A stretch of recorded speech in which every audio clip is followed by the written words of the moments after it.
Hello दोस्तों, नमस्कार। स्वागत करता हूँ आप सभी को इस प्यारा सा सेशन जिसके अंतर्गत हम लोग प्रकाश के प्रवर्तन एवं साथ ही प्रकाश के अपवर्तन के बारे में समझेंगे। तो प्रकाश के प्रवर्तन को अंग्रेजी में रिफ्लेक्शन ऑफ लाइट कहते हैं, यानी कि प्रकाश का प्रवर्तन। तो चलिए सेशन को बिना टाइम गंवाए करते हैं स्टार्ट। तो स्टार्ट करने से पहले आप सभी से एक बार रिक्वेस्ट कर देना चाहते हैं कि आप लोग इस चैनल को सब्सक्राइब जरूर से कर दीजिए, अपने दोस्तों के पास शेयर कर दीजिए और साथ ही लाइक कर दीजिए। तो चलिए सेशन को स्टार्ट करते हैं। तो सबसे पहले लिखा हुआ है प्रकाश के प्रवर्तन का परिभाषा। तो प्रकाश के परिवर्तन का परिभाषा क्या होता है, इसके बारे में थोड़ा सा समझ लेते हैं। प्रकाश के परिवर्तन का परिभाषा, जब प्रकाश किरण किसी सतह से टकराकर उसी माध्यम में वापस लौट जाता है तो उसे प्रकाश का परिवर्तन कहते हैं। क्या कहा गया है? जब प्रकाश की किरण किसी सतह से टकराकर वापस उसी माध्यम में लौट जाती है तो उसे प्रकाश के परिवर्तन कहते हैं। इसका उदाहरण क्या है? तो दर्पण में जो चेहरा दिखाई देता है ये इसका उदाहरण है, या तो हम लोग कह सकते हैं यही इसका सही उदाहरण है कि दर्पण में हम जब देखते हैं तो हमारा चेहरा सही तरीके से दिखाई देता है, उसे हम लोग प्रकाश के परिवर्तन के कारण ही देख सकते हैं। चलिए आगे लिखा हुआ है प्रकाश के परिवर्तन का नियम क्या है। प्रकाश के परिवर्तन का नियम जो कि यहाँ पर लिखा हुआ है, प्रकाश का परिवर्तन का नियम, पहला नियम क्या कहता है? प्रकाश के परिवर्तन का दो नियम होता है। सबसे पहला, आपतित किरण, परावर्तित किरण और अभिलंब तीनों एक ही सतह में होता है। क्या कहा गया है? आपतित किरण, परावर्तित किरण, अभिलंब तीनों एक ही तल में होता है। आगे दूसरा नियम क्या है कि आपतन कोण तथा परावर्तन कोण दोनों आपस में बराबर होते हैं। क्या होते हैं? बराबर होते हैं। परावर्तन कोण, आपतन कोण और परावर्तन कोण सभी आपस में दो कोण होते हैं और दोनों आपस में बराबर होते हैं। पहला नियम है कि आपतित किरण, परावर्तित किरण और अभिलंब एक ही तल में होता है, और दूसरा आपतन कोण, परावर्तन कोण दोनों आपस में बराबर होते हैं, जिसको कोण आई और कोण आर भी कह सकते हैं।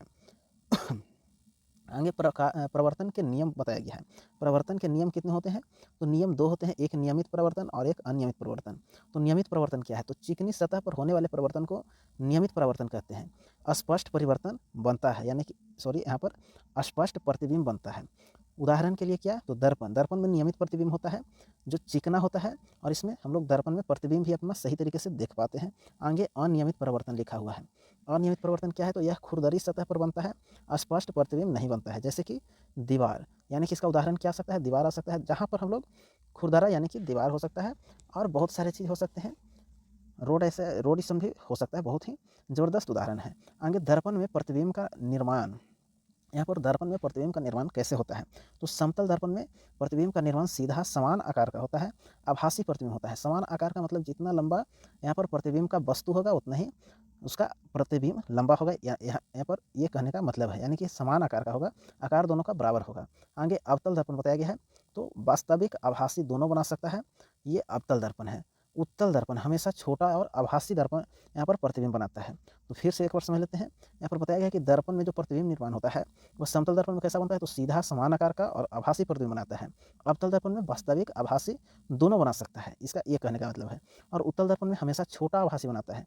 अगर एक बार में आप सभी को समझ में नहीं आता है तो स्पीड को थोड़ा सा तेज कर लीजिए और 2 से 3 बार वीडियो को जरूर से देखिए, आपको सही तरीके से समझ में आ जाएगा। तो ये दर्पण में प्रतिबिंब का निर्माण है। आगे लिखा हुआ है प्रकाश का प्रवर्तन।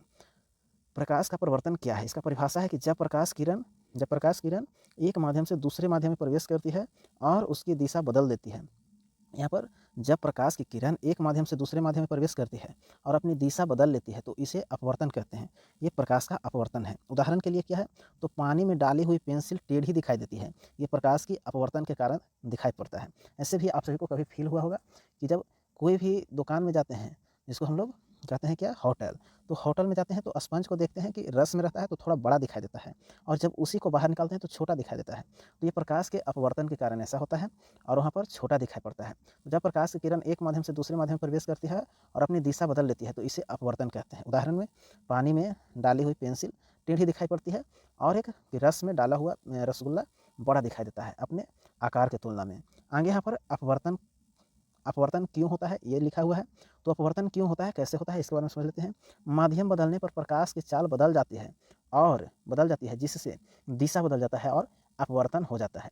क्या कहा गया है? कि माध्यम बदलने पर प्रकाश की चाल बदल जाती है जिससे दिशा बदल जाती है, और दिशा बदल जाने के कारण ही अपवर्तन होता है। बस इतना ही याद रखना है। आगे लिखा हुआ है कि अपवर्तन के नियम, लॉ ऑफ रिफ्लेक्शन, यानी कि अपवर्तन के नियम क्या है? तो अपवर्तन का नियम है कि जब प्रकाश एक माध्यम से दूसरे माध्यम में प्रवेश करती है और दिशा बदलता है तो उसे अपवर्तन कहते हैं। क्या कहा गया है? कि जब प्रकाश एक माध्यम से दूसरे माध्यम में जाती है और दिशा बदलती है तो इसे अपवर्तन कहते हैं। इसके दो नियम होते हैं। इसके कितने नियम होते हैं? 2 नियम होते हैं। इसमें पहला लिखा गया है यहाँ पर फर्स्ट लॉ। पहला नियम क्या कहा गया है कि आपतित किरण, अपवर्तित किरण और अभिलंब तीनों एक ही तल में होती है। क्या कहा गया है कि आपतित किरण, अपवर्तित किरण और अभिलंब तीनों एक ही तल में होती है। यहाँ पर आप सभी को सही तरीके से समझना है क्योंकि अब समय बहुत कम बचा हुआ है। अर्थात तीनों एक ही समतल में स्थित होता है, ये कहने का मतलब है। ये पहला नियम कहता है। आगे दूसरा नियम है। दूसरा नियम क्या है? दूसरा नियम को स्नेल का नियम भी कहते हैं। दूसरा नियम को स्नेल का नियम भी कहते हैं। साइन आई बटा में साइन आर स्थिरांक, या तो एन बराबर में साइन आई बटा में साइन आर, जहाँ पर आई क्या है? तो आई जो है अपवर्तन कोण है और आर अपवर्तन, यहाँ पर आई जो है आपतन कोण है और आर जो है अपवर्तन कोण है। और साथ ही एन क्या है? तो ये अपवर्तनांक है, रिफ्लेक्टिव इंडेक्स है।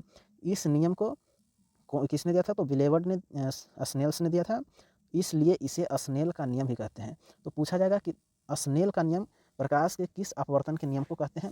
तो प्रकाश के अपवर्तन के दूसरा नियम को स्नेल का नियम भी कहते हैं। ये सही तरीके से आप सभी को ध्यान में रखना है, याद में रखना है। तो इस प्रकार से प्रकाश के प्रवर्तन और अपवर्तन को सही तरीके से समझ पाएँ और अध्ययन कर पाएँ। तो इस प्रकार से आप सभी को याद करना है और 5 नंबर अपने कब्जे में करना है। तो आप सभी से रिक्वेस्ट कर लेते हैं कि सब्सक्राइब कर लीजिए, शेयर कर दीजिए और अपने लाइक कर दीजिए। धन्यवाद। मिलते हैं अगले सेशन में।